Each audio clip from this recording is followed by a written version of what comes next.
Remember the first time you moved out on your own? The moment you were finally free to decorate your room the way you want, to eat cereal for dinner and blast music whenever, wherever, without anyone telling you to turn it down. It's exciting, but it's also kind of scary. You're still figuring out how the world works, how people work, who you can trust. And sometimes the answers to those questions come too late. Phoebe Bishop was 17. She was independent, she was smart, and she was a little wild, but in the good kind of wild, the kind that makes people fall in love with life again. She had turned into something that no one could explain. Not her boyfriend waiting on the other side, not her family, not even the community that she left behind. This is a story of a girl who was just beginning to write her own chapter, and the mystery that stopped it before it had a chance to begin.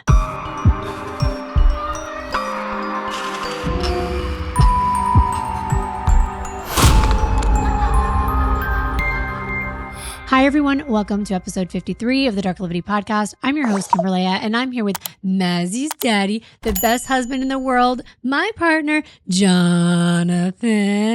Hi.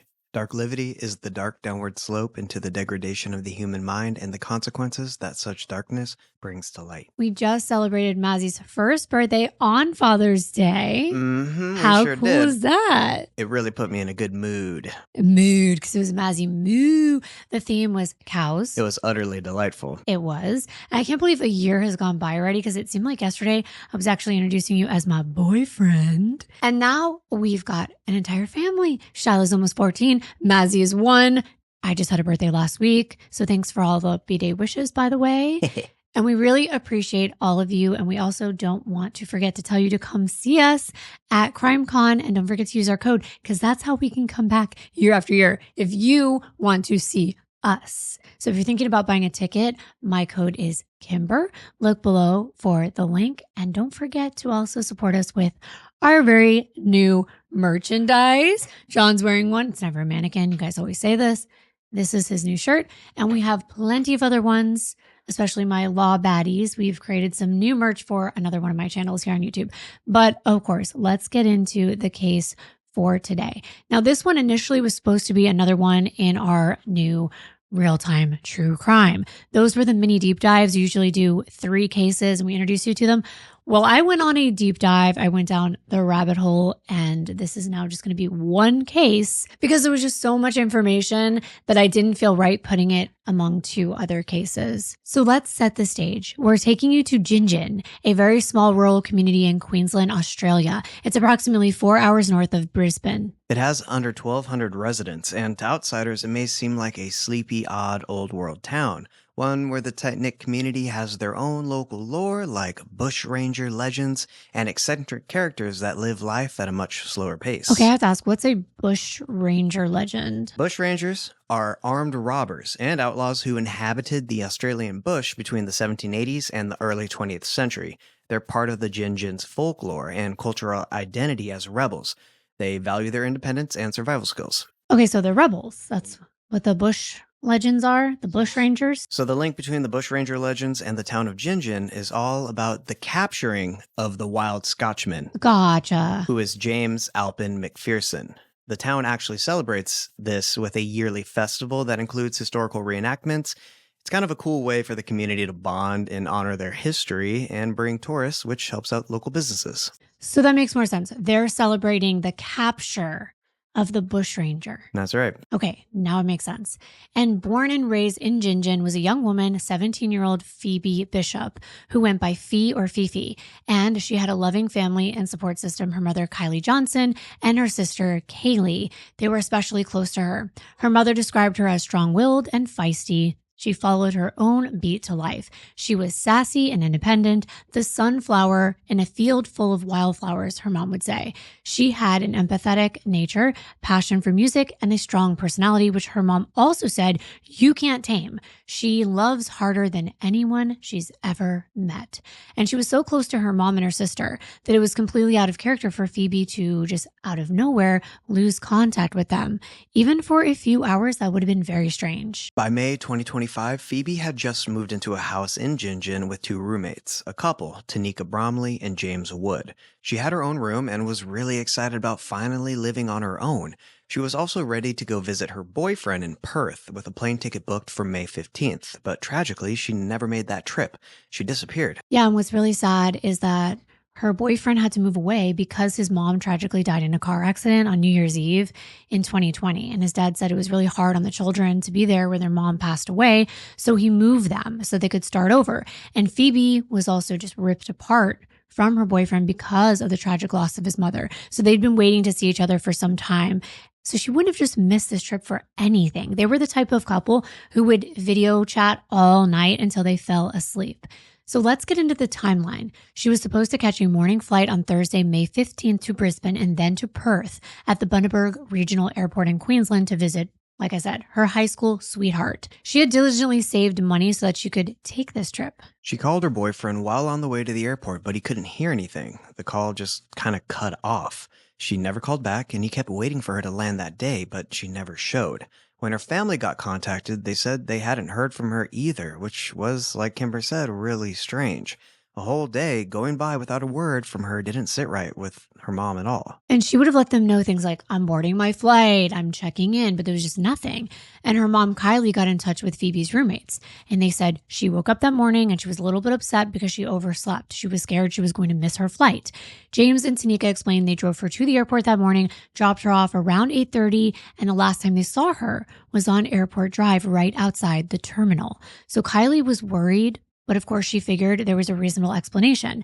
Maybe her phone died. Maybe she had it off because she was on the airplane. Maybe her flight was delayed. So they figured they would wait until the next day. And if she didn't show up at her boyfriend's house or get in touch with them, they would then call the police. By Friday, May 16th, there was still no word from Phoebe. That's when her mom filed a missing persons report with the Queensland police, and they put out a public alert. Phoebe was described as being around 5'11", with light complexion, long dirty blonde hair that had been dyed red, and green eyes. Her mom started making missing persons posters and putting them all over town, hoping someone might know something about where she was. Kylie also started posting on Facebook and even made her account public to help spread the word about Phoebe's suspicious disappearance. And that's the exact word that the police used, suspicious. Her first post actually went up on May 15th, before she officially reported Phoebe missing. In that post, she asked if anyone had seen or heard from Phoebe to please reach out to her, her boyfriend, or one of her siblings. She mentioned that Phoebe was last seen in Bundaberg and that her phone had been detected there too. When police spoke to her roommates, they gave them critical information. What Phoebe was last wearing. They said she had on a green tank top and gray sweatpants carrying a black suitcase. When police scoured through CCTV footage from the airport on the morning of May 15th, they realized that Phoebe never entered the terminal or checked in for her flight that morning. When I heard that, I remembered that girl, Hannah Kobayashi from Hawaii, that went missing from the airport. But of course, in her case, it was not ultimately a missing persons case at all. And I heard that recently she did a video explaining everything that happened, why she went to Mexico without telling her family and friends. She said to a news outlet, given my particular situation, on the other side of my experience, I understand how some people would choose to cast me in a negative light, but I know who I am. I know my truth, and one day I will share it. Do you remember that? Yep. That was quite a big case. And her poor father, if you know the case, you'll know he took his life looking for her. But I'm sure the audience remembers and knows how intense it was. But in this case, Phoebe really was missing, apparently from the airport. Now that they had some info on where Phoebe was last seen and what she was wearing, police started asking the public for help. They pleaded with anyone who had dashcam footage to check it, especially near the airport or along the route there. They wanted to see if Phoebe showed up at all. They also put out the detail that Tanika's car was a gray Hyundai iX35, in case someone remembered seeing it or had noticed Phoebe getting out of it that morning. Her poor mom at this point was publicly posting about how Phoebe would never go this long without contacting them. But with the public involved, as we know, it can be a double-edged sword. Remember, Phoebe is only 17. So right away, people were questioning why she wasn't living at home. She was supposed to be in high school, but now there were rumors swirling around that she ran away and that she and her mother didn't get along. And of course, Reddit and other cyber sleuths and things like that were quickly on the case, diving into all of Phoebe's social media accounts. And they found her TikTok. They were going through all of her recent posts. There was a picture, one of buildings, and on it there was a bunch of text. And honestly, it's barely legible, but we're going to put it up on the screen. I'm trying to sharpen it as well. And I got a pretty good idea of what it says. It's one of those posts where you're supposed to be talking to your younger self, and your younger self is asking you questions about things, about who you currently are. And she said, quote, I met my younger self for coffee today. She wore baggy boy clothes, her hair down, and she was filled with piercings. I wore something girly. I wore some long pants and not too short of a shirt. My hair was tied back in a bun. I only have one piercing. She sat down after giving every person in the cafe a dirty look, and she ordered an iced coffee. I walked in greeting everyone with a smile, and being greeted by one, I sat down quietly and gave her a smile before I ordered a water. She didn't speak. She could barely look me in the eyes. Her responses were short, and so was her temper. I asked, are you okay? And she replied, like you care. I said, I am you. And she stopped and stared. She started to bawl as she quickly jumped across the table into my arms. She looked into my eyes, and I could see she had so many questions. I quickly told her that it's okay to ask questions. That's how you receive answers. A tear left the side of her cheek. She smiled and she said, do me and mom get along? Did I finally make her proud? I replied, she will never be proud. We don't see nor talk to her, but it's better like this. She was shocked because she never thought she would give up on that relationship. Well, do I still live at home? I replied, we've been in and out for years. This time, we're not going back though. She asked, well, what about the siblings? Won't we need them? I looked at her as I felt my heart shatter, and I replied, oh baby, we will always need them, but we need to find us more than anything or anyone. She said to me in anger, but we're just kids. I looked at her and replied, we're 18 this year, baby. They're all gone. They have different lives. She looked at me and she just said, what do we do? How do we stop time? I just looked at her with a smile and said, you can't stop time, baby. Time is all we have. Hey, would you like to know something cool? I asked. Her eyes looked worried, her face red. Anyone else would have thought she was about to punch someone, but I just held her tight and let her cry. I said to her, hey, it's okay. I know it's scary, but everything's okay. She said, all time does is take. It never gives. I grabbed her by the chin and lightly pulled her face up and smiled and said, it gave you a niece. Her eyes widened and sparkled and she started to sob. She asked when she could meet her. I gave her a big hug and I said, I'll bring her next time for coffee. I really hope I meet my younger self for coffee again soon. End quote. Wow. And that was a lot, but I think I could really see her personality shine through in that post. And I admit, it's telling. But then again, a lot of teens go through that transition between being a kid and growing up, feeling like everyone's getting older, their lives are going in separate ways. And on May 13th, just 2 days before she vanished, she also reposted an old post that said, when I die, get my dad to lower my coffin so he can let me down one last time. All of this started raising questions like what was going on at home that made Phoebe not want to be there anymore. People were especially curious once it came out that her roommates, Tanika and James, were way older than her. Tanika was 33 and James was 34, which made the whole situation feel pretty off. Yeah, I would say so. I mean, of course, though, the trolls were leaving all of these accusatory comments. One was like, why was this young girl not living at home instead of living with some gronks and having a boyfriend, on the other side of the country? She was so sad for this young girl. I had to look up gronks.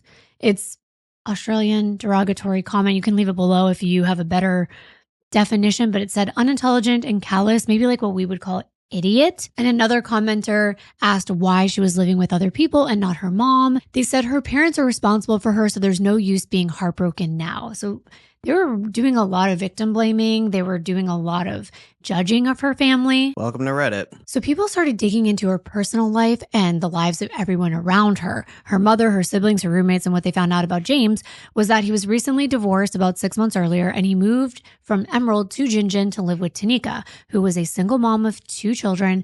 But it was unclear where her children were because they weren't apparently living with them at the time.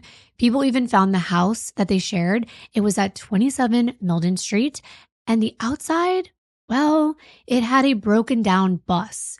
It was spray painted with this white paint over the windows, and then it was like someone had drew on the paint with their finger that said, "Let it ride."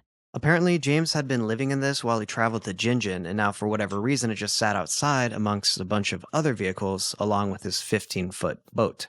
As people started snooping around, they noticed this place was disgusting. Even from the outside, there was an old fridge dumped in the front yard, piles of trash everywhere, and an old bed shoved under the porch. Plastic totes, rotten garbage, you name it. It was a mess.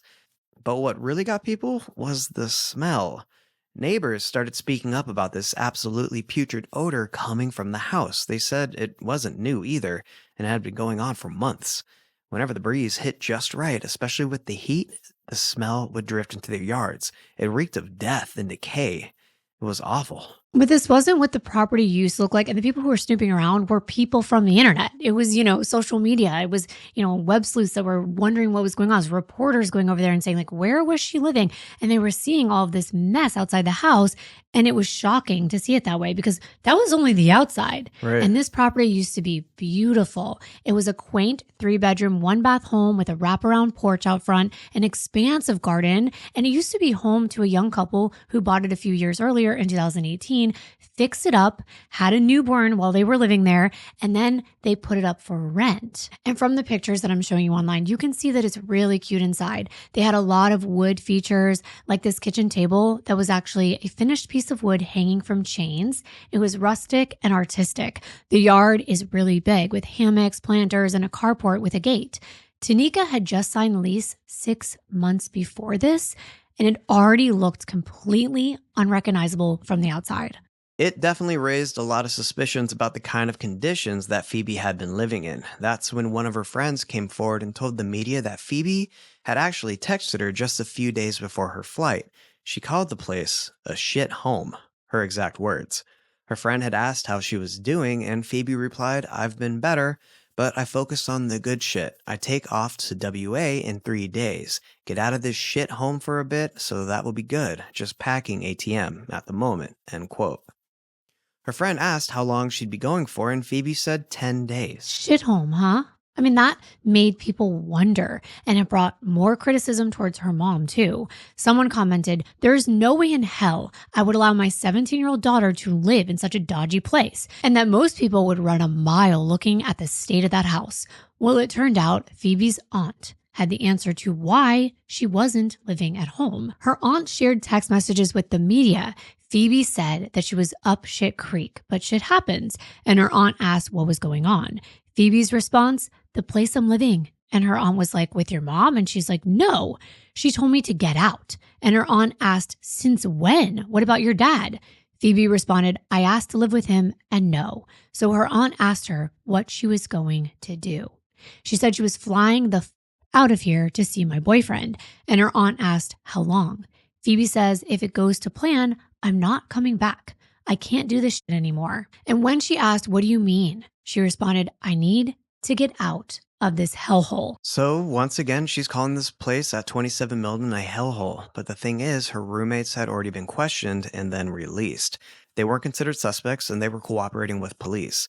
And sure, maybe the house wasn't exactly ideal. 1 bathroom shared amongst 3 people. Most teenagers would hate that, but there isn't any solid reason at that point to believe the house itself had anything to do with her disappearance. Right. They were just questioning, the condition she was living in. And now it's clear that she wanted to get out of that situation.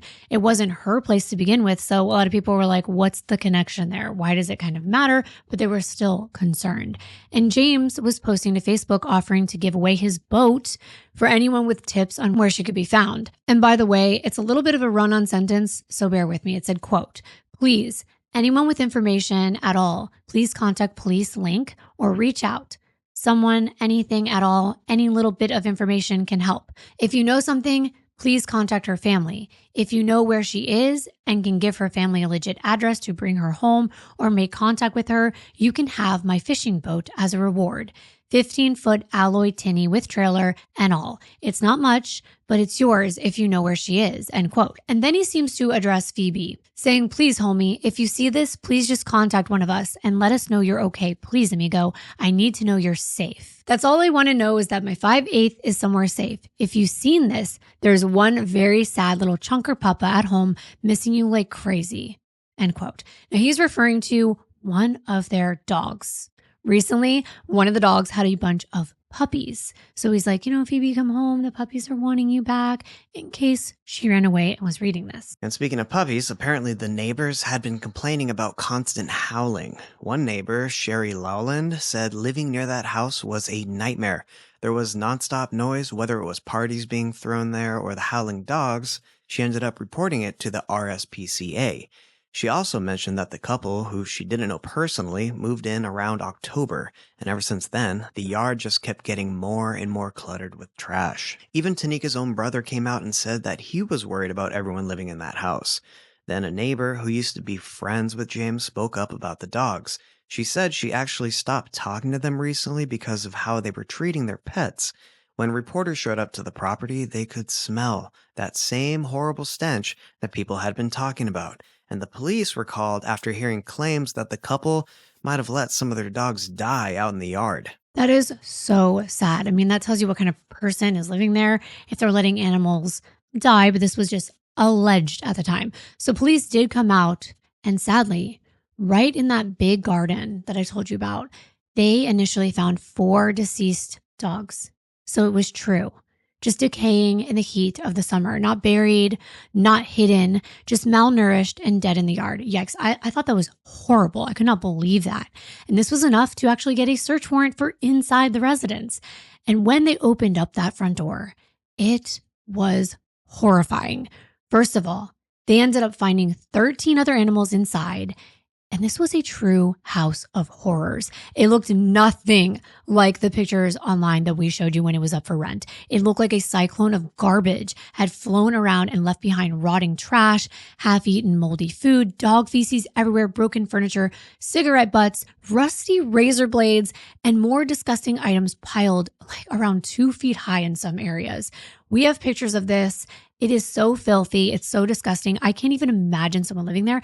And then I was just thinking, okay, I know we can be messy. We leave bottles, we leave maybe a bag of chips, but like, why not throw things away? Because honestly, and you guys have all seen this if you watch Hoarders, they just throw the trash on the floor.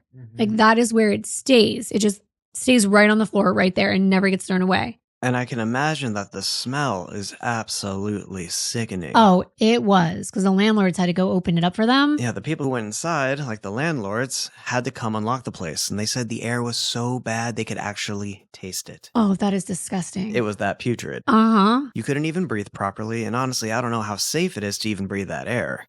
But Phoebe, who's only 17, was living there in all that filth. And what made it even worse was the state of the place. The doors looked like they'd been busted in. Walls had been punched, and while Phoebe's room wasn't as filthy as the rest, it was still super cluttered and definitely not a living space for a teenager, or anyone for that matter. We're going to show it on the screen, but you know how when a door is locked and someone like bashes in the frame? That's what it looked like. So now the police are kind of concerned because why would there be locked doors like that? Like, was she being locked in? But you could tell this poor girl, she tried to make it her own. She was like trying to decorate the room with pictures and her personal items, but it was either ransacked by someone else or it was just getting messy because Phoebe let it get messy. Maybe her role models, throwing everything around. She did the same. The home was searched and it was also fingerprinted while police were there, and they had cause now because of the broken door frames and the punches on the wall that maybe a struggle occurred there. You can see the fingerprint dust all over the doors, on the walls, and on the frame of Phoebe's bed. But most of her belongings appeared to be clean. They were stacked up neatly on top of her bed as though she had packed them to come back and get them later. A sign on her wall was eerie, especially now that she was missing. It read, "I'll be back when I've saved the world." And all that appeared to need saving at this point was Phoebe herself. Who were these people she was living with? Were they involved in her disappearance? Or was this just how they chose to live and had no connection with her going missing? Well, like we said, they were already cleared. Right. And they were also, cooperating. They found a whole bunch of missing persons flyers that were on top of the printer there at the house. Yeah, and they were printed by James and Tanika. They had already been questioned and let go, but as more suspicions came up, another friend spoke out. She said she cut ties with them a few months back after being in Tanika's car one day. Tanika reached under the seat, pulled out a sawed-off shotgun, and started laughing. But when her friend looked shocked, she just kind of brushed it off, saying, "Don't worry about it, babe. It's for self protection."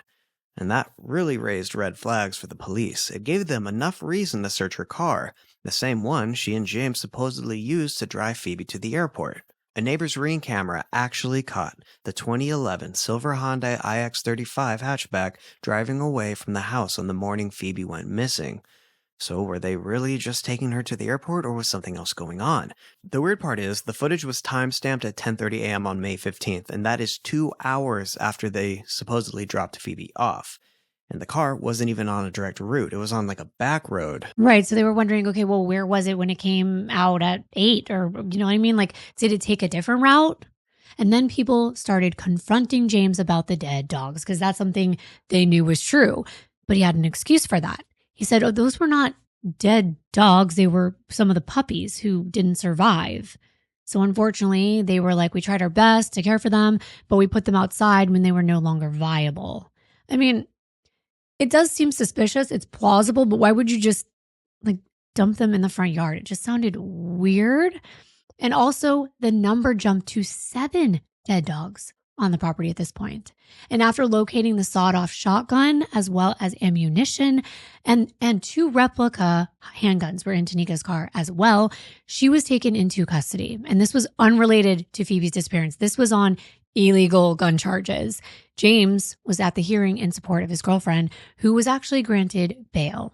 And as it turned out, Tanika was already out on bail before this because she had been arrested on March 28th for other weapons charges. And I'm thinking, why does she need so many weapons? At this point, they could leave the police station, but they couldn't go back to the home that they were living in. Meanwhile, search crews, including dogs, were sent out to Airport Drive and nearby areas, but they didn't find Phoebe or any of her stuff.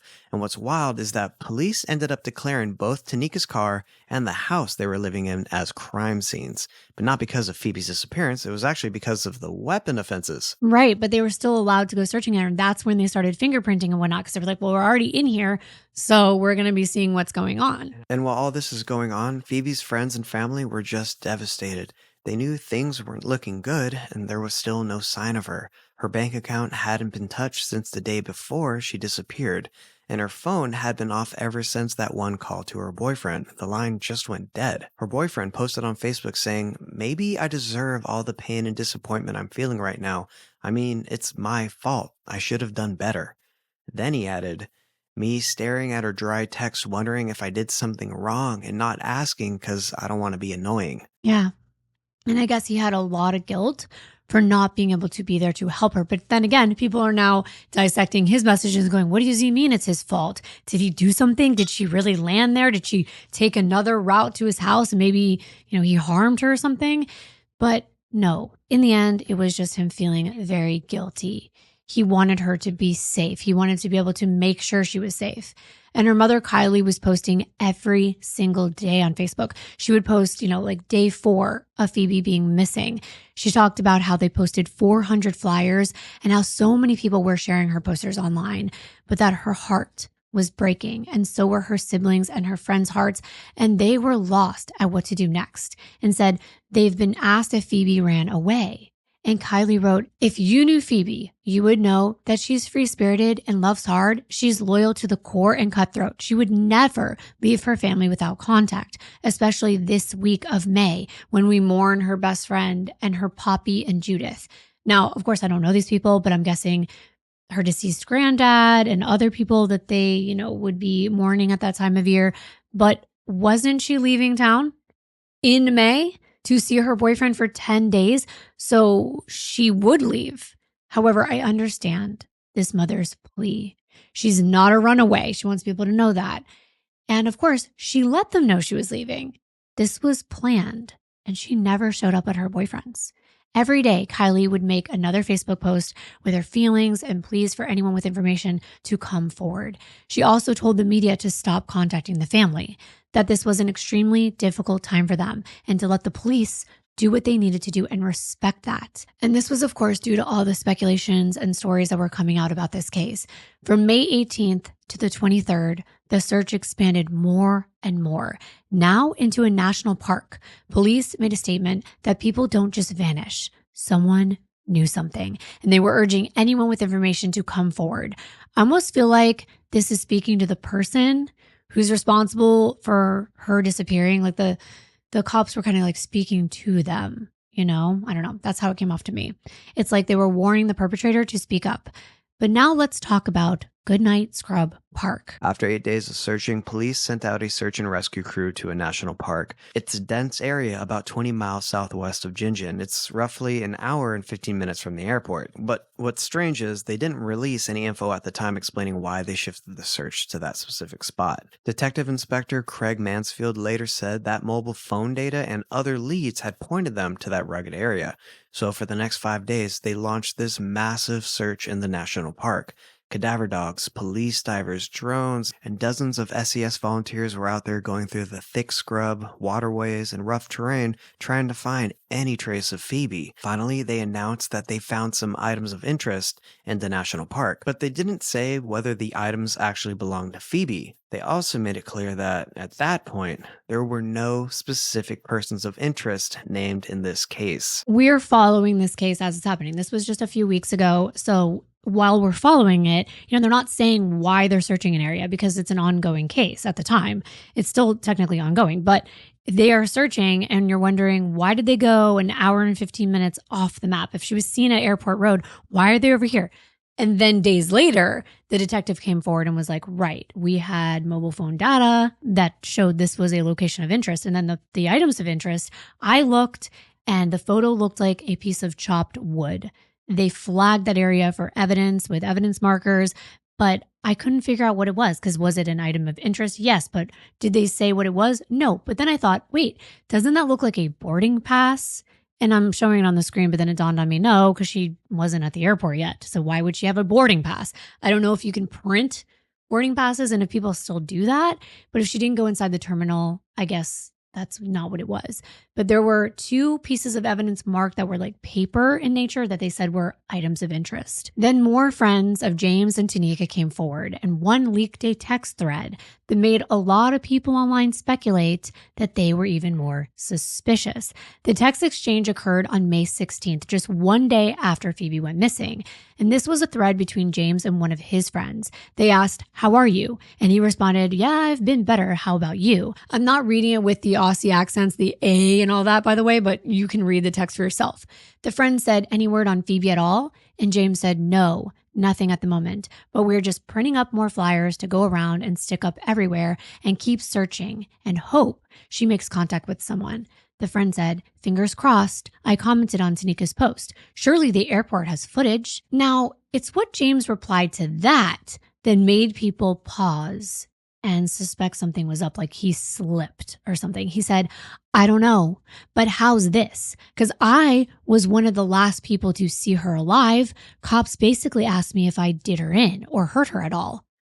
And I was like, WTF. So yeah, that's nice to know that purely because I'm a male and look the way I do, I'm automatically a suspect. The friend then said that they were so sorry and that they knew that Tanika and James would never hurt a child. But okay, first of all, he's not a named suspect. We know that. And he said he was the last person to see her alive. This is right after she went missing, and he's insinuating that she's dead. So that's what was swirling around the internet. Like, why would you say that? Is it a figure of speech or a Freudian slip? But he said the cops said he was the last person to see her alive. Maybe, like you're interpreting it your way, right? And other people are interpreting it a different way. But there were a ton of comments online like, he said he was the last person to see her alive. And they were released on bail again. So that was a big deal. Or like, Tanika was released on bail, not him.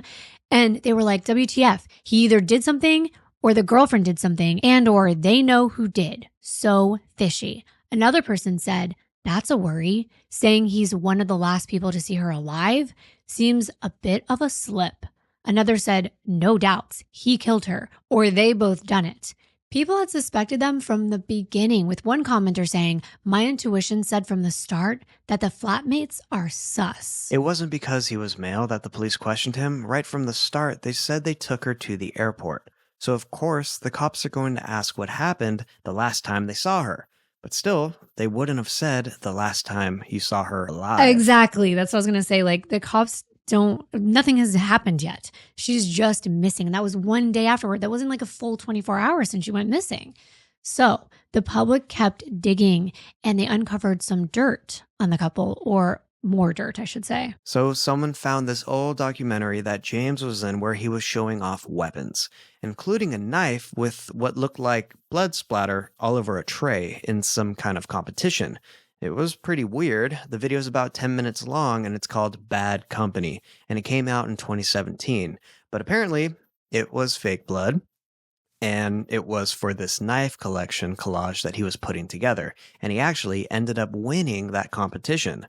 The whole thing's kind of confusing. Especially because people didn't have the context. So I tried to dig in because I was like, what? And all these news stations are posting random clips of it behind paywalls and you can only see a little bit. And you're like, I don't understand what's going on here.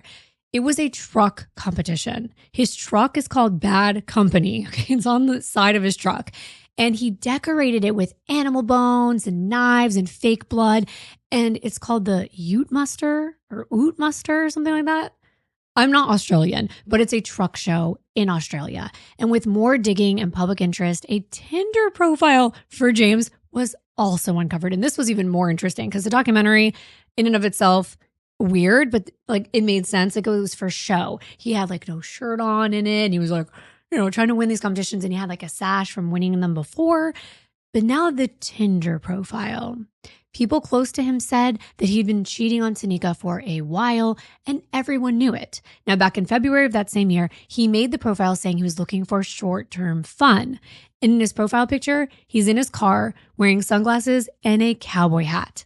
Friends were telling media that they'd been warning Tanika that he's been cheating. They even showed her a screenshot of his Tinder profile, but he denied it. They also took to Facebook to the group Are We Dating the Same Guy? And they posted his picture in there to see if anyone would come forward admitting that they'd been on a date with him. And women did come forward with proof. Wow, but Tanika wouldn't believe it. Or maybe she did, but chose not to break up with him.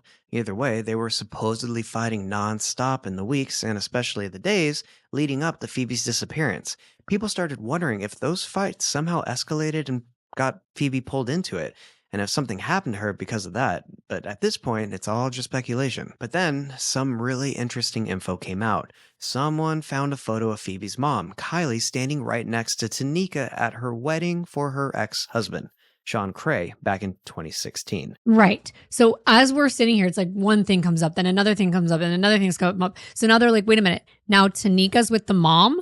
Right. And it was at Tanika's wedding to her ex-husband that she's no longer with, that we told you she's now a single mom. So now they're like, there's a connection between the two of them that nobody knew about. Like, why didn't the mom say, like, Tanika was my friend or anything like that? And it turned out they weren't just working together as employees. It was that Tanika was actually working for Kylie's company. So Kylie was her boss. And that might explain how Phoebe even knew Tanika in the first place. She wasn't just some random stranger.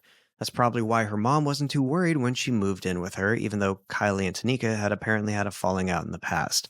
This clears up some questions that people had, and at the time, Tanika was actually getting escorted around town by police whenever she had to be questioned or show up in court. She was keeping her face hidden under a hoodie because the case was getting so much negative press, especially around her and her partner. And at the time, Kylie wasn't silent about the speculation that she wasn't a good parent. She wrote a post on Facebook that said people wanted a statement, they got one, yet still question me as a mother. Her post read, quote, "I'm sorry that I'm currently an emotional wreck, trying to protect our other children from the media and the trolls, trying to continue to breathe while our world shatters around you. If anyone would like to be in this position, please step in and show me how to do this. Show me what a perfect parent looks like. Show me how to navigate this. Show me how to deal with the unknown and the uncertainty. Show me how to use perfect language and emotion in a situation that no parent ever wants to be in," end quote. That's really sad because there's no perfect parents ever. And her daughter was a teenager. It's hard to navigate teenage years with children. But her mom also said something really heartbreaking, that she doesn't know how to answer Phoebe's little brother when he keeps asking why Phoebe won't answer his calls. And that was heartbreaking because she's trying not to expose the rest of her children to what is going on. And I don't think there's anyone that would know what to do in this situation at all. And on May 31st, after 2 really tough weeks with still no sign of Phoebe, Her family stays in the public eye, begging for answers. Kylie Johnson, her mom, gave this heartbreaking video statement to the media and the community.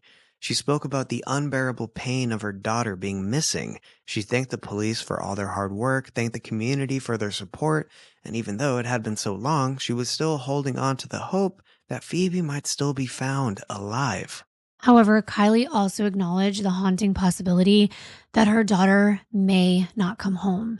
She said, quote, "If the worst case scenario has happened, I at least need to know where she is resting. I need to know where Phoebe is," end quote. She was just pleading to find out what happened. And this emotional statement just underscored the family's need for closure, and they helped rally even more public attention around this case. Community members in Bundaberg and Gingin responded with outpourings of support, continuing to share Phoebe's story and providing tips to the authorities. And by early June, police had received over 200 calls from the public with information. Someone called in and said they found a very weird video of James that he posted just days after Phoebe went missing. It's him sitting in the driver's seat of his car using a face filter so he barely even looks like himself. He's wearing a chain necklace and lip syncing to Perfect by Ed Sheeran. And people started picking apart the lyrics. The lyrics go, listening to our favorite song. I found a woman stronger than anyone I know. She shares my dreams. I hope that someday I'll share her home. I found a love to carry more than just my secrets. It really made people wonder, was he talking about Tanika? Right. Was she carrying their secret? Right. What really set off alarms was the background in the video. His car looked like it was surrounded by bushland. Yeah, that was odd when they were looking at what the background was, because it was like he was in the middle of a whole bunch of trees, like almost like he was living in his car. And spoiler alert, he was living in his car because he couldn't go back to the house they were living in. And the police had told them that they need to separate because of the gun charges. Her bail included not being around James.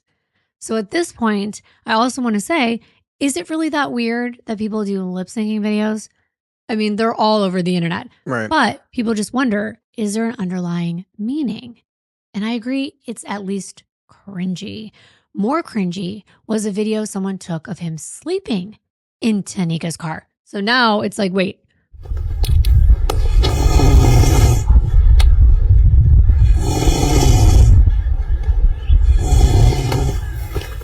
Are they There's a lot of questions, and I understand that, but he's snoring away with this large dog in the back seat, and he looks up at the person filming. The dog does. Just looks up at the person filming. The car is a mess, lots of items inside in the back seat, and it was covered in mud like it had been off-road. But there was something very interesting, a detail that people started observing. The logo on the front of the car. Look closely. What kind of car logo is that? So I showed it to you and I asked you, what does it look like to you? It totally looked like a Toyota logo had been ripped off. Right. But then you said something else about it. I was curious and I started looking up the differences in logos, and I saw that the Toyota logo is slightly longer height-wise than another specific logo. And then I showed you the license plate and I was like, what looks odd about this? And you were saying it looks like the 3 was like ripped off in some way because the edge on the bottom looks weird. So this really looked like they tried to pull a Fotis Doulos. If you guys remember that case, he changed the license plate number. So why in the world would anyone need to do that? Well, look, her car is not a Toyota, it's a Hyundai. See the CCTV footage that the police released? This was along with the missing persons flyer, and it read information regarding her whereabouts or dash cam and CCTV footage of the gray Hyundai iX35 with a Queensland registration of 414EW3. So that was the actual plate number. And they were supposed to contact the police, and they have a picture of the license plate. So look closely. Doesn't the 3 look odd here? This is what was submitted to the police from a tipster. So now they're wondering, okay, why, just like we said, would anyone want to change their license plate number? When they zoomed in on the footage near the airport, you could clearly see the plate said 414EW3. But when they zoomed in on the neighbor's ring camera footage from the back road in Gingin, not only was the back plate a different color, it was black instead of red, it read 474BW8. And the car had a Toyota logo, not a Hyundai. Zooming in just made it worse. You could see how sloppy it was. The electrical tape and all, it just looked like what photos Doulis had done. Exactly. The more you zoomed in, the logo to the Toyota logo was so bad. I mean, it was just like, it looked like little kid scribbles, but from far away, you can't really tell when a car's driving by really fast. And then when they ripped off the tape, recall now the car is confiscated, it's in the crime lab, but it's for weapons. So they're not like doing a full-blown search of it until they see these videos. They pull off the tape, and underneath the black license plate was a red paint, as if this was their first attempt. It was even worse. You could tell like it was too thick. So then they decided, oh no, we have to cover it with tape, because they tried to do it with paint. Clearly they had something to hide. And then on June 4th, with no reason publicly stated, 20 days after Phoebe had been missing, they let the media know that having exhausted all the immediate leads they had, the investigators confirmed that their organized search would be paused and that multiple lines of inquiry were still being pursued vigorously, which we know were the leads with the license plate and why it was altered. So at this point, behind the scenes, detectives are gathering even more evidence that they need to take action on the suspects, the supposed suspects, because now there is reason to believe the roommates had something to do with something. It looked like the case was at a standstill because from the outside, they were pulling back the search efforts. They were taking the dogs out of the national park, and people were wondering what is going on. However, investigators later told the media that they had over 100 officers working around the clock, piecing together what happened to Phoebe. And just one day later, a major breakthrough came. It was on June 5th. That evening, Queensland police arrested Phoebe's two roommates, James Wood and Tanika Bromley, and charged both of them with murder in connection to her disappearance. And I was like, damn, it was about time. Because I think people from the beginning were like, we knew. And the public really helped in this case. They were diligently putting together digital clues and calling in tips, even going out to the locations, like we mentioned, by themselves looking for tips. Not only were they charged with murder, but both of them were also formally charged with 2 counts of interfering with a corpse. And we've actually got some body cam footage of James's arrest, so let's take a look. You'll only hear the officer's voice though, because in Australia, they have to redact anything the suspect says due to their rights. Exactly. So let's play that for you now.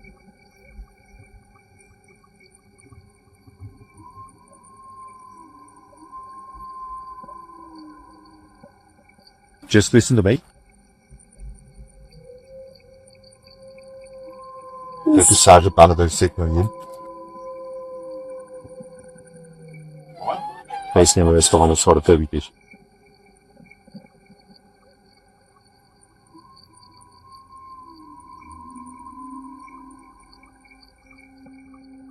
The timing of everything was dramatic because earlier that day, the police had actually taken James in for questioning, but ended up releasing him without charging him. Yeah, so the same day, everyone saw him getting, interviewed again and then released, and they're like, wait a minute. He's back in. He's being arrested again? And during that interview, there was a new revelation. James said that at first, Phoebe was actually really excited about going to Perth to visit her boyfriend. But then, he said typical teenage nerves and what he recalled as hidden emotions just spiraled into chaos the morning she was supposed to fly out.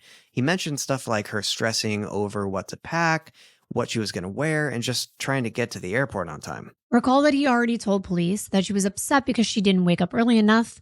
Well, then he claimed that she wanted to get up at 5 a.m. And James told her that she was more than welcome to get up that early, but he wasn't going to be getting up early, and they didn't have to get up early because it was only about 40 minutes away from the house. Even with her good intentions to wake up earlier than James and Tanika, her alarm went off, but she slept through it. So she was furious, in his words, when she got up that morning, saying, quote, "She gets like that sometimes, and usually we can calm her down, but she was escalating, and then she smashed the TV," end quote. And I was thinking, she smashed the TV. I don't know why I figured that was out of character. I mean, I don't know her personally, but then he went on to explain.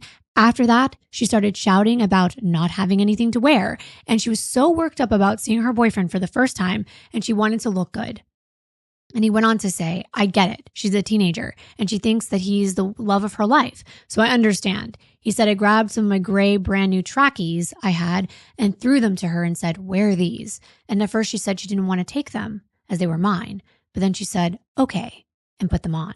James explained he was just trying to be helpful. And this was a typical kind of behavior for a 17-year-old, that she would have these kind of outbursts. but this time it was becoming more frequent, especially before the trip. James went on to say she does have a temper, but she's not a bad kid. She's actually a great kid. She's kind, smart, and has good manners. She was living with us because she couldn't live at home anymore. So now there's more insight into why she was probably having issues with her parents. And James also shared some details about how Phoebe and Tanika knew each other. He said Tanika worked with Phoebe as a carer, so they knew each other pretty well, and he thinks that it has something to do with Kylie's business. He mentioned that there had been a lot of arguments at her parents' house, just non-stop, and that Phoebe was just a kid. He felt bad for her and wanted to help. James then said her flight wasn't until 10 a.m., so they had plenty of time to get there. After loading this huge duffel bag, he said it was almost the size of her body, into the car along with his dog, they headed to the airport. Tanika was driving, he was in the passenger seat, and Phoebe sat in the back. James told the police he remembers Phoebe calling her boyfriend around 8:30 that morning to let him know she was on the way. Well, by then, Levi, her boyfriend, gives a statement to police, which he told them that they were both yelling at her and he couldn't hear her. So the call didn't just cut off. He heard them arguing. When confronted with this, James didn't deny it. He said that, she was complaining that she wasn't going to have enough time to do her full face of makeup and she thought she was going to miss her flight. And all they wanted to do was get her to the airport terminal so she would calm down. Tanika grabbed her makeup bag, threw it at Phoebe and was like, you can use anything inside. You could even take it if you needed to. And James said they tried to explain to her, you have a layover. You're going to be stopping somewhere before you get to Perth and you would have plenty of time to do your makeup or you could go to the bathroom there and you would have everything you need. But James claimed that she would not let it go. They were less than half a mile away and finally James told Tanika to pull over, almost like a timeout. And they parked. And Tanika and James get out of the car, leaving Phoebe inside to, in his words, correct her behavior and to calm down. They said they walked a little way down the road to give her some space and give her maybe 5 minutes or so she could do what she needed to do. He told the police that they walked to the end of the road. Maybe it was 5 minutes, maybe it was 3, or it could have been 8. He's not really sure how long they were gone. But all he knows is when they got back to the car, her bag wasn't there and neither was Phoebe. He said that he and Tanika just assumed at that point that she had walked the remaining distance to the airport terminal, so they got back in their car.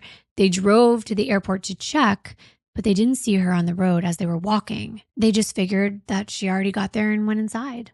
He said that they waited outside for a little while but decided not to go in and try to chase her down because they figured it would just make things worse and they didn't want to turn it into a public scene. Plus, they weren't her parents, so they felt it wasn't their responsibility.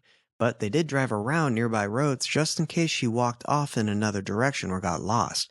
He said they drove around as far as they thought she could have gotten, and then a bit further just to be sure. This, James said, is when the CCTV footage caught Tanika's car heading toward Goodnight Scrub National Park, and that ended up being the big clue that led police to start searching the area, because they saw her car going that way and later confirmed it with phone data. James insisted that he and Tanika had no idea Phoebe never made it to the airport or caught her flight.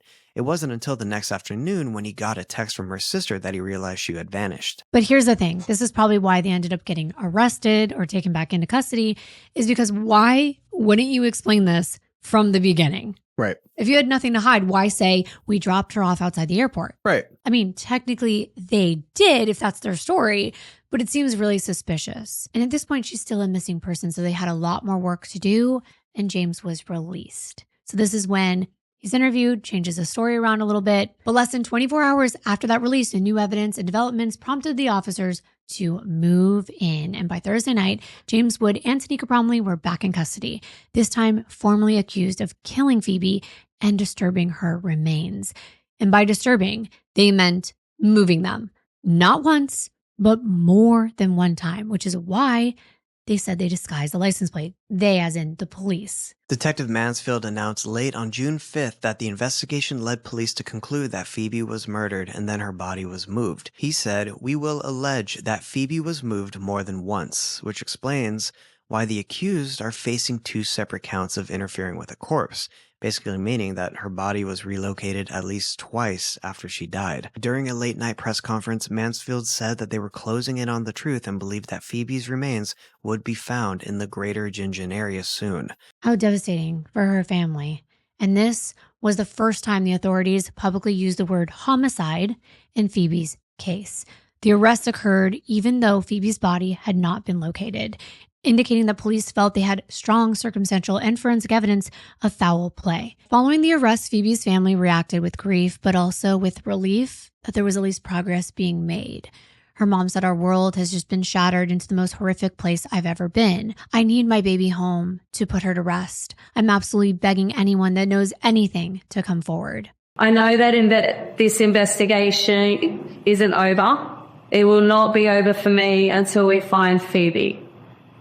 I still hold hope that Phoebe will come home, but I have to consider the possibility that she also won't. In the worst case scenario, if the worst case scenario has happened, I at least need to know where she's resting. I need to know where Phoebe is. My daughter wouldn't just disappear. Someone knows something, and as a mum, I'm asking you to come forward with your information. Then tragically, the very next day on June 6th, just 5 miles from where they had already searched in Goodnight Scrub National Park, a cadaver dog marked the location, indicating there were human remains nearby. At 2:30 p.m., the officer followed the dog deep within the brush, and there, not even buried, just like the dead dogs were left in the yard, there was Phoebe's body just left out in the elements. This suggested a very quick disposal of her body. I know that sounds morbid. I know it sounds heartless. This is the way it was described by police officers and investigators. And it wasn't long until the forensic teams moved in. A tent was put up on the roadside and investigators swarmed the area. They'd finally found poor Phoebe. This discovery came just hours after James and Tanika appeared before a magistrate for a brief procedural hearing on the murder charges that Friday morning. Outside the Bundaberg courthouse, Phoebe's sister Kaylee tearfully told reporters, quote, "3 weeks is too long for us as a family. We just want her home. She was loved. She's missed dearly." And tragically, by that afternoon of June 6th, it seemed Phoebe was finally coming home, but not in the way her family had prayed for. That evening, Queensland police issued an official statement confirming the discovery, and the family had been notified immediately. But the police cautioned that the remains are yet to be formally identified. However, investigators were in contact with the family, and in other words, they weren't officially confirming, but all signs pointed to the likelihood they belonged to Phoebe. From early on, the investigators treated Phoebe's disappearance as likely a crime rather than a voluntary runaway case. There were red flags. The fact that she never entered the airport, but she had a pre-booked flight, and that she stopped communicating with people close to her and went silent after May 15th. The 2 adult housemates who were last with her gave a version of events that police found doubtful. Detective Mansfield stated, "We will allege that 3 people arrived near the airport and that 3 people never left that vehicle. This implies that police believe Phoebe never actually got out of the car alive when the trio reached the airport vicinity on May 15th, as in she was killed inside the car." I can't understand why. I mean, everybody questions why, but I'm just like, okay, so she was killed in the vehicle. She's in the back seat. She's putting on her makeup. The dog is back there. I don't know if that's a real scenario, but the first thing I just don't understand is like, what would happen that would cause this? Detective Mansfield gave another statement on June 7th saying the Goodnight Scrub search area was one of the areas Phoebe's body was alleged to have been moved from after her murder. Investigators believe that the suspects initially hid her remains there and possibly moved them again to a different spot, which is where they were eventually found on June 6th. And this could explain why, when they were initially searching, they didn't locate the body, because it might have been moved after they were searching a certain location. Because, of course, if the suspects are following the case, they're going to know where the search areas are, and then they're going to go there, move the body to another place, and keep doing this. Police also mentioned they think certain items were taken out of the park before the formal search even started, hinting that things like Phoebe's luggage or personal belongings might have been removed to mess with the investigation. And over the next several days and weeks, Queensland Health Forensic and Scientific Services will be doing DNA testing to confirm the remains are Phoebe's. Since this case is unfolding right now, they haven't come out and confirmed anything like cause of death, if there were signs of trauma. That has not been publicly released.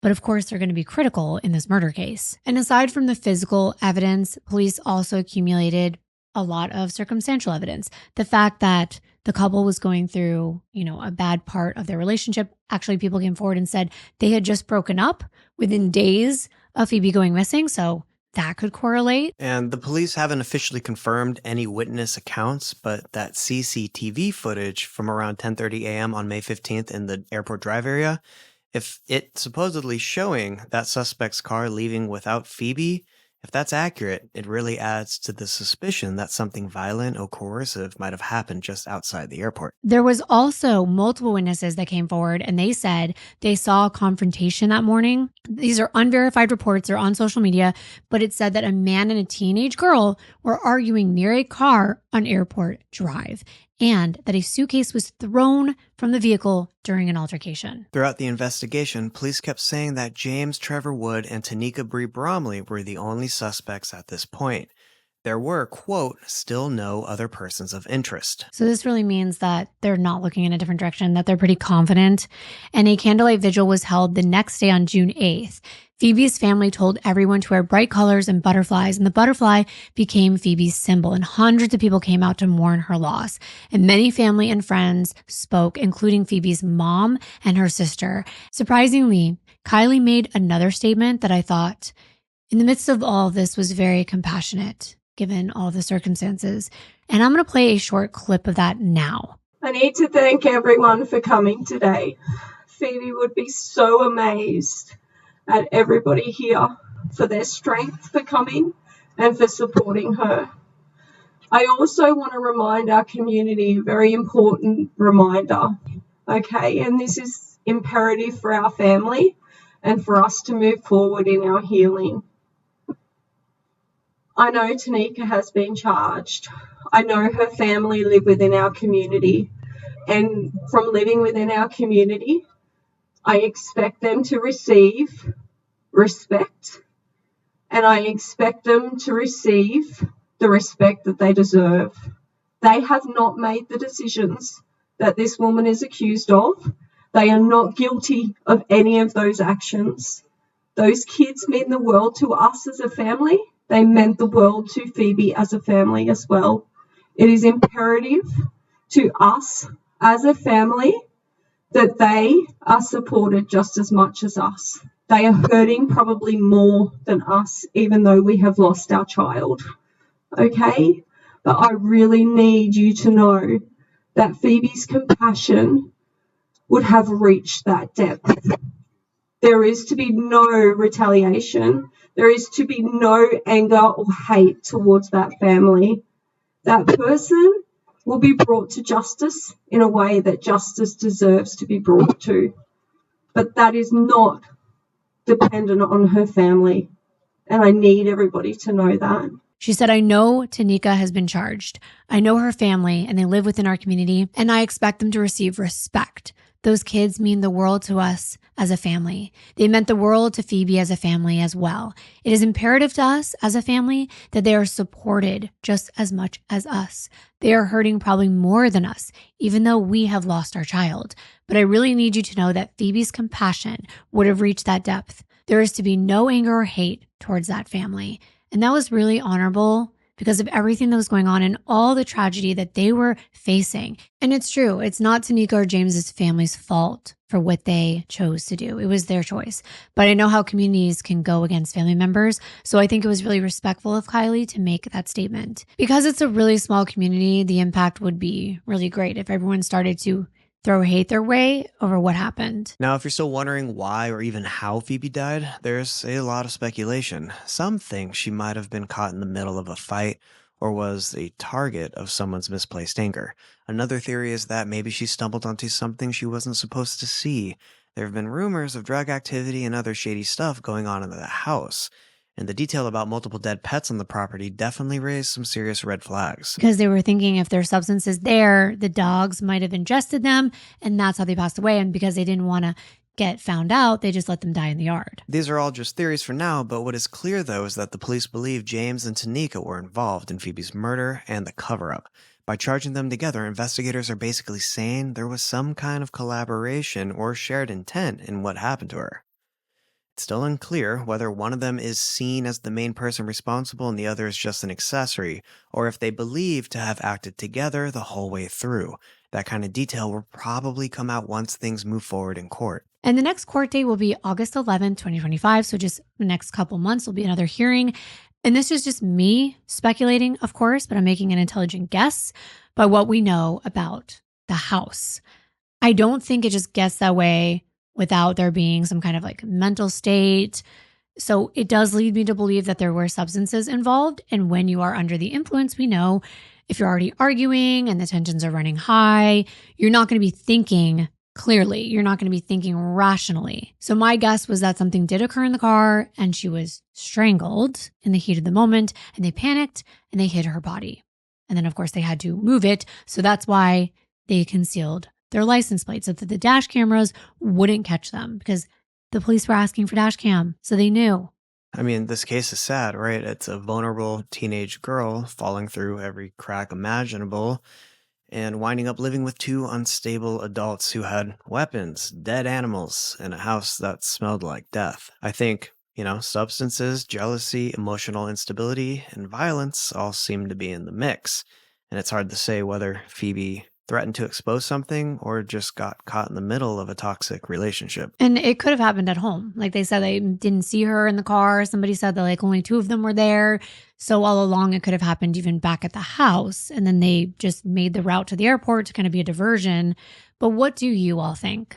Leave your comments below, but please remember to be respectful, because you never know who's reading the comments. It could be her family. It could be her friends. And if it is her family and friends, I just want to say we are so, so sorry for your loss. It is so tragic and heartbreaking. She was so young. She had so much life ahead of her. And these cases are always tragic. And I hope that they will be able to find justice. And we also want to thank all of you for being here for Phoebe's story. We will see you in our next one. Bye.